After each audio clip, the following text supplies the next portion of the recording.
Hello, welcome to my talk on Kubernetes and container orchestration.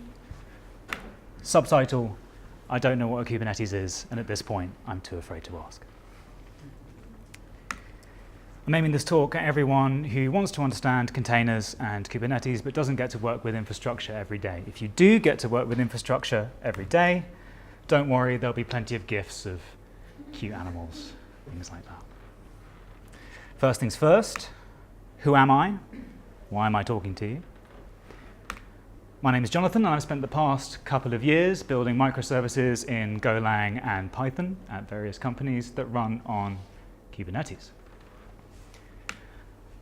I work at Pusher, where we build real-time APIs that help you build and ship features faster. Our main product is a hosted WebSocket gateway that lets you build web apps without refreshing the page. And we're bringing out some exciting new products, such as ChatKit, which gives you real-time chat backend out of the box, and push notifications, which lets you send mobile push notifications at scale. Most importantly, all of our new services run on Kubernetes. So I'm going to spend the next few minutes explaining what containers are, why you'd want to orchestrate them, and how Kubernetes can help you with that. So what is a container? The best way to understand containers is by understanding how they're used in context. So I'm going to be explaining containers through the tale of Snapstagram. Snapstagram is a hot new startup that's tackling a deep and important social problem by allowing its users to add 3D dog faces to pictures of smashed avocado on toast. Snapstagram is your basic web app running on Ruby on Rails. It has a bunch of interesting features, such as image hosting, analytics. It's a simple application, runs as a single application from a single code base, which makes Snapstagram a monolith. But as Snapstagram grows, they start running into the limitations of the monolithic architecture. Their web framework is not the best at doing all of the tasks they need compared to more specialized technologies. As their engineering team grows, they're finding it difficult because they're stepping on each other's code in the code base. And some features of their app get overloaded, and they're struggling to deal with their scaling requirements. They then hear about an exciting new architectural paradigm, microservices. With microservices, instead of running as a single application, you break the application up into smaller single responsibility services that work together over a network to achieve the results that you want in your application. This has several advantages. First, you can choose the right tool for the job. If there's a language or tech stack that's more appropriate for a particular feature, you can just use that. You can even use off-the-shelf open source solutions or hosted SaaS solutions. Secondly, your team can now work in separate code bases, separated by clean APIs, which makes it easier for your engineering team to work in parallel and not step on each other's toes. Finally, you can tackle scaling by having the right operational and scaling strategies for each service. But the most important thing is that all the cool kids are doing it. You've got Google, Netflix, Uber, eBay.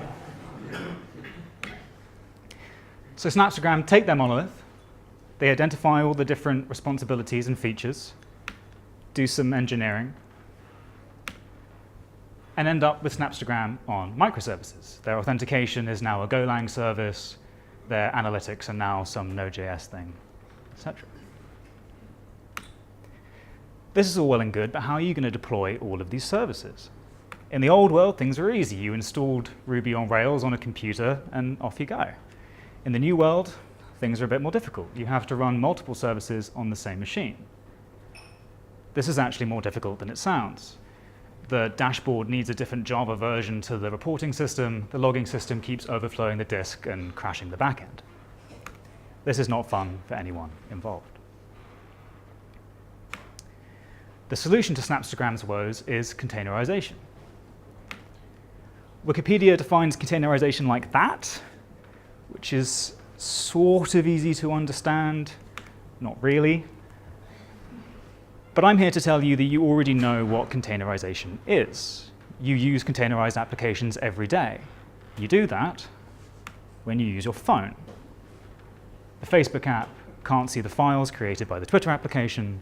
the Maps application can't see the YouTube videos that you're streaming. That's containerization. You can think of containerization as operating system enforced isolation between the different software services running on your computer. This allows our services to run together without interfering with each other. Each service can run as though it's the only application running on the machine. There are loads of great tools to run containers. The most famous is obviously Docker, but there are others as well, such as Rocket, LXD, and runC, amongst others. Hooray! Snapstagram has successfully deployed their new fancy microservice architecture. Not quite. Snapstagram has one more thing to worry about: orchestration. Like most modern companies, Snapstagram runs their services in the cloud, which means instead of just buying a computer and shoving it in a cupboard, they rent some computers that Amazon has bought and shoved in a cupboard. Renting computers from Amazon has its advantages, though. If your system gets overloaded, you can just rent more. That's how you scale in the cloud. But that begs the question: if we're scaling our cluster in real time, how do we get our containerized services onto the correct nodes when we need them? That is one of the problems of orchestration. And that is where Kubernetes can come in to help. Kubernetes is a piece of open source software from Google that makes sure your containers are running where they need to be, when they need to be. But how does it work? The first step is to install Kubernetes on the nodes in your cluster. One node becomes the master node that controls the cluster, the rest worker nodes that run your containers. The master node is the boss. We tell the master node how many instances of each service we want, which can and can't share nodes. The master node then goes away and works out how to assign services to nodes based on those requirements. The worker nodes periodically query the master node, asking which containers they should currently be running. If they're not running the containers they should be, the worker nodes spring into action and get the right containers running in real time. Snapstagram is now running their microservices at scale, and users across the world rejoice. That's all well and good for Snapstagram with their amazing team of engineers and cloud infrastructure experts, but how can you get started with Kubernetes today when you go home this evening?